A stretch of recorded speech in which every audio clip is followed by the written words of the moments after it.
I sold my condo and saved our family hotel from bankruptcy. But at the staff meeting, my parents announced my brother as CEO.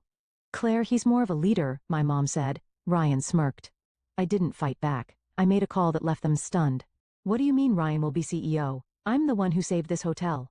My voice echoed through the newly renovated lobby, bouncing off the modern mountain-inspired decor I'd spent months perfecting. Mom's dismissive wave felt like a slap in the face. Claire, honey, your brother has more natural leadership ability. You're too detail-oriented, she said, as if explaining something to a child. That's when Ryan strolled in, hands in his pockets, wearing that smug smile I'd seen since we were kids. Hey sis, don't take it personally. Someone needs to handle the day-to-day stuff while I focus on the bigger picture. My name is Claire Anderson, and at 52 I never thought I'd find myself fighting for recognition in my own family's business. After 20 successful years in hotel management in Chicago, I'd given up everything to come home to Colorado and save our struggling family hotel. The irony? I was the only one with actual hospitality experience, while my younger brother Ryan had bounced between jobs, never holding one for more than a year. Here's what really gets me. 8 months ago, my dad called me in tears saying they were weeks away from bankruptcy. I didn't hesitate. I sold my condo in Chicago, cashed in my savings, and came home to help. The hotel was stuck in a time warp, dated decor, no social media presence, and reviews that made me cringe. I worked day and night modernizing everything from the reservation system to the lobby furniture. God knows how many nights I spent hunched over spreadsheets, negotiating with suppliers, and training staff. I even used my industry connections to get us featured in travel magazines. And it worked. The transformation was incredible. The Mountain Pine Lodge went from a 2-star nightmare to the talk of the town. Our bookings doubled, and for the first time in years, we were actually turning a profit. Every detail, from the locally sourced artwork to the upgraded amenities, was carefully chosen to create an unforgettable guest experience. But standing here now, watching Ryan smirk while our parents hand him everything I've built, I realized none of that matters to them. The worst part? They're announcing his promotion at tonight's staff meeting, the same meeting where I was supposed to present our record-breaking quarterly results. I can feel the eyes of our employees on me, especially Sarah, our head housekeeper who's been here for years. They all know who really turned this place around. But like me, they're forced to stand here and watch this farce play out, pretending this is somehow normal or fair. Let me take you back a bit to understand how we got here. The Mountain Pine Lodge has been in our family since my grandparents built it in 1971. I basically grew up in these halls, learning every aspect of the business from the ground up. While other kids played house, I was helping Mom with check-ins and watching Dad handle maintenance issues. The hotel was my second home, and I loved every minute of it. But Ryan, he was different. 3 years younger than me, he never showed any interest in the family business. While I was studying hospitality management in college, he was bouncing between majors. First architecture, then business. Finally dropping out altogether to find himself. Mom and Dad never seemed bothered by this. He's just creative, they'd say. He needs time to figure things out. Meanwhile, I was building my career in Chicago, working my way up from front desk manager to regional director for a major hotel chain. Every success I had was met with lukewarm congratulations from my family. That's nice, dear, but when are you coming home? When are you getting married? It was never enough. When Dad called about the hotel's financial troubles, I knew exactly what needed to be done. The place was hemorrhaging money, outdated systems, inefficient processes, no real marketing strategy. The reviews online were brutal. Stuck in the past, needs major updating, not worth the price. It broke my heart to see my family's legacy crumbling. I took a leave of absence from my job in Chicago, which eventually became a resignation, and dove into the rescue mission. The 1 stone month was just damage control, fixing broken equipment, updating the booking system, training staff on basic customer service. I dipped into my savings to replace the ancient carpeting and give the lobby a facelift. Every penny I spent was carefully calculated to maximize return on investment. What really gets me is that Ryan wasn't even here during all this. He was off in Denver, supposedly networking, but really just partying with his friends. He'd show up occasionally for family dinners, make a few vague suggestions about modernizing our approach, and disappear again. Yet somehow, in my parents' eyes, his occasional input was just as valuable as my daily grind. I kept telling myself it would be worth it. That once they saw the results, the improved ratings, the increased bookings, the positive reviews, they'd finally recognize my value. I guess I should have known better. The past 3 weeks have been a nightmare. Ryan struts around like he owns the place, making changes left and right without any understanding of how a hotel actually works.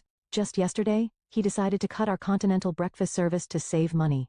Apparently, oblivious to the fact that our breakfast ratings are one of our biggest selling points. When I tried to show him the guest satisfaction data, he just laughed and said, Numbers aren't everything, sis. But what really pushed me over the edge happened this morning. I walked in to find him firing Maria, our head of housekeeping who's been with us for 15 years. His reason? She wasn't flexible enough about his new scheduling system.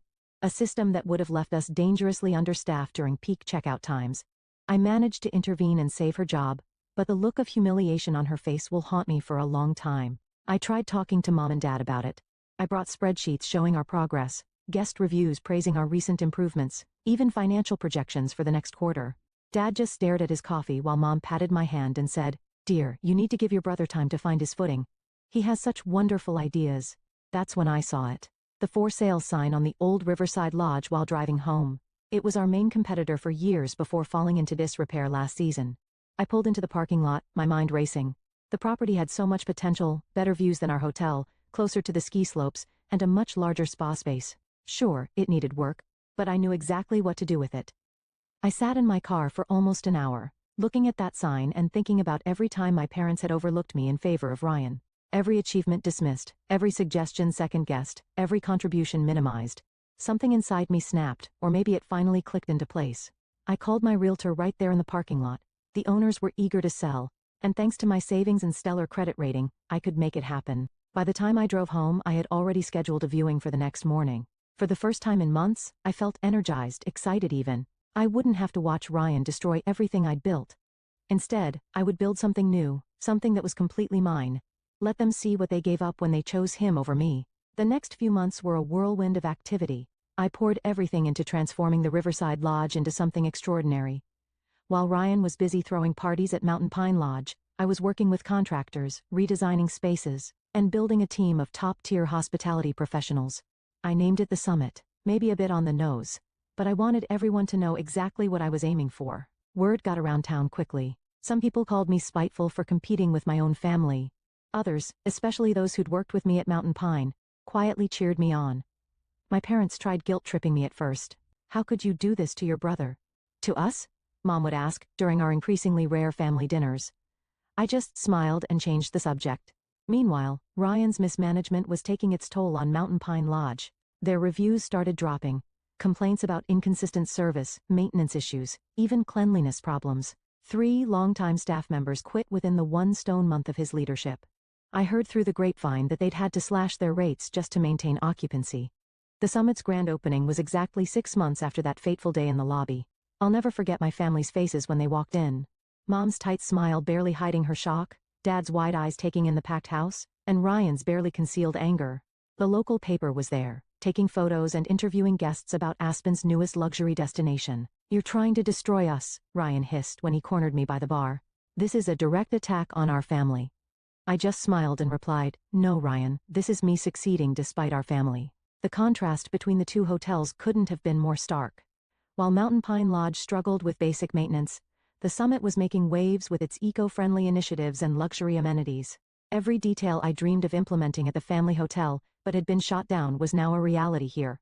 From the locally sourced restaurant menu to the state-of-the-art spa facilities, everything was exactly as I'd envisioned.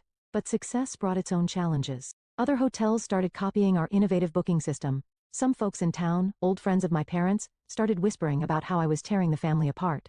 Even some of my loyal guests from Mountain Pine Lodge expressed guilt about choosing sides. The real challenges came rolling in as the Summit gained momentum. My former vendors from Mountain Pine Lodge started getting pressure not to work with me. Mom had quite the social circle in town, and suddenly some longtime family friends stopped meeting me for our usual coffee dates.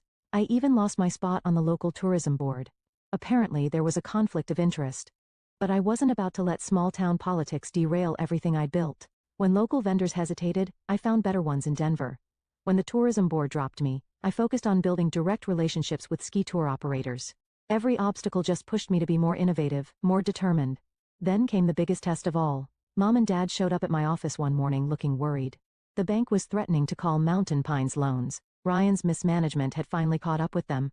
They wanted me to come back, not as CEO of course, but to help Ryan learn the ropes. "We're family," Mom pleaded. "You can't just let the hotel fail." I looked at them both sitting across from my desk in the office I'd built myself, and felt strangely calm. "I offered to help 8 months ago," I replied. "You chose Ryan, now you have to live with that choice." Dad tried a different approach. "Think about your grandfather's legacy," he said quietly.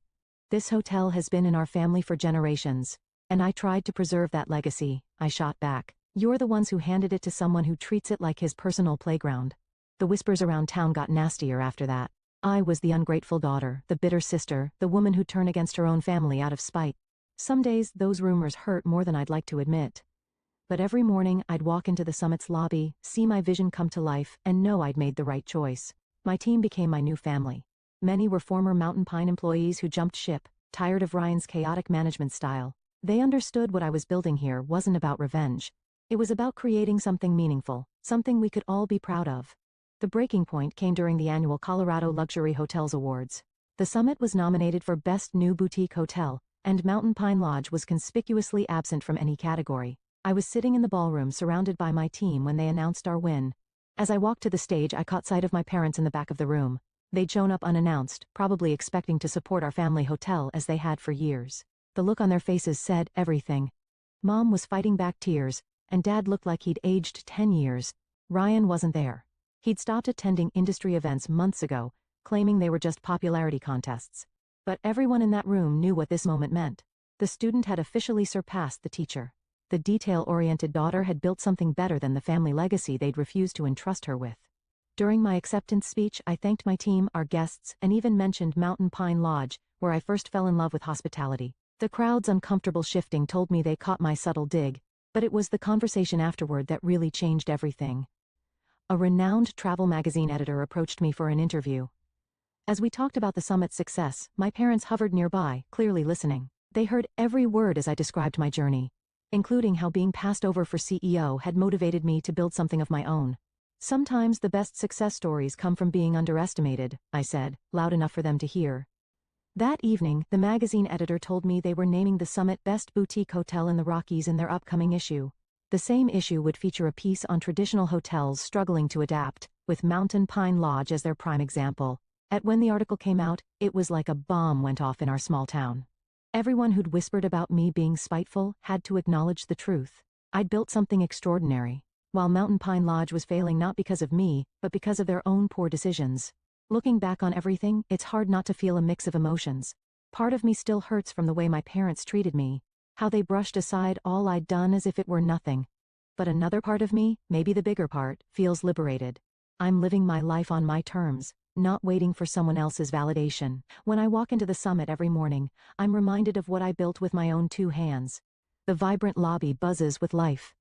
Guests chatting excitedly about their plans for the day. Staff moving efficiently with warm smiles. The faint aroma of freshly brewed coffee mingling with the clean mountain air that drifts in when the doors open. It's everything I ever wanted the Mountain Pine Lodge to be, and seeing it thrive gives me a deep sense of pride.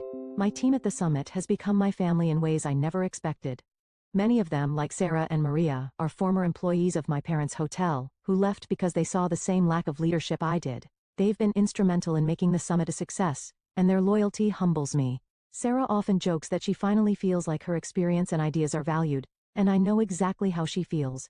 Outside of work, I've started reconnecting with old friends.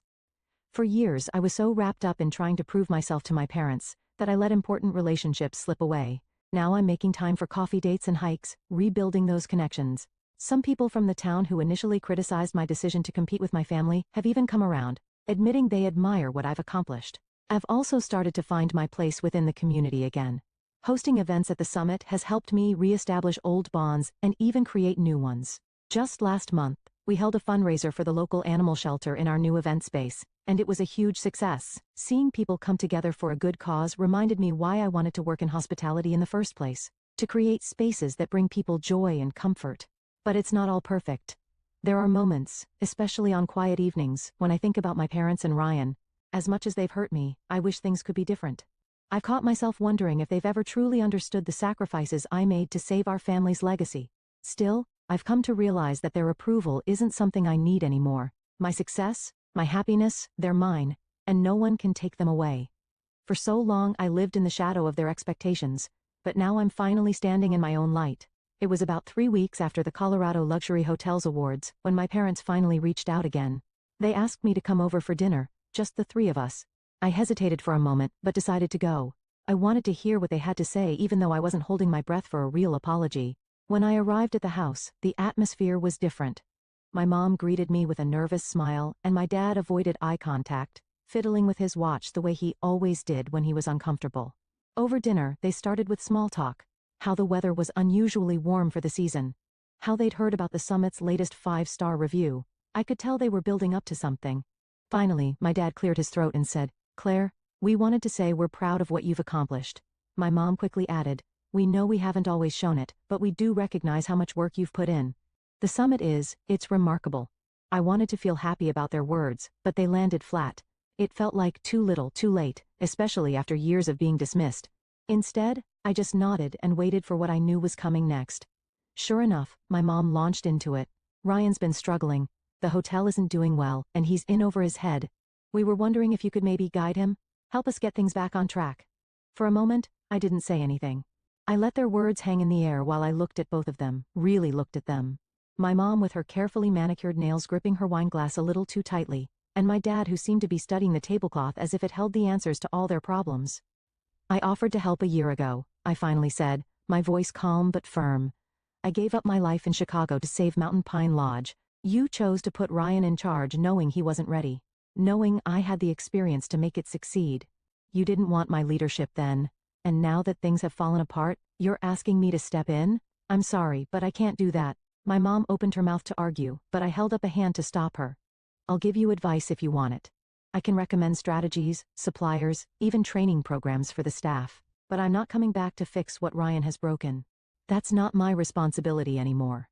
They didn't know what to say. My dad finally muttered something about understanding my position, but the disappointment on his face was clear. My mom looked like she wanted to argue more, but for once, she didn't push it. Driving home that night, I felt lighter than I had in years. Setting those boundaries wasn't easy, but it was necessary. I wasn't bending over backward to make my parents happy, or cleaning up Ryan's messes. I was choosing myself, my happiness, and my future. Over the next few weeks, I noticed a shift in how I carried myself. Saying no to my parents gave me the confidence to enforce boundaries in other areas of my life too. I stopped over-explaining my decisions to people, whether it was about work or personal choices. I became more comfortable letting go of relationships that no longer served me, instead focusing on the ones that brought me joy and support. At the summit, we hit new milestones. Our occupancy rates were the highest in the region, and we started receiving inquiries from other boutique hotel owners, asking for consulting advice. My parents' hotel, meanwhile, continued to decline, though I did hear they finally hired a professional hospitality consultant to try to turn things around. Ryan and I barely spoke, and I was okay with that. He didn't apologize or acknowledge what had happened, but I no longer needed him to. His bitterness was his burden to carry, not mine. The summit had become a reflection of everything I'd worked for, my resilience, my vision, my independence, and as it flourished, so did I. Standing in the lobby of the summit one morning, I watched as the sunlight poured through the floor-to-ceiling windows, casting a warm glow over the modern decor I'd designed. A family walked past, laughing as they planned their day, while one of my staff expertly handed a couple their itinerary for a scenic snowshoe hike. It hit me in that moment how far I had come, not just professionally, but personally. For years I'd measured my worth by my parents' approval, by their ability to see and acknowledge my contributions. But now I realized I didn't need that anymore. What I had built here wasn't just a hotel. It was a testament to my resilience, my creativity, and my ability to thrive despite the challenges thrown my way. The journey had been hard. Letting go of the hope that my family would change was painful, but it also freed me. I no longer felt tied to the weight of their expectations or their dismissal.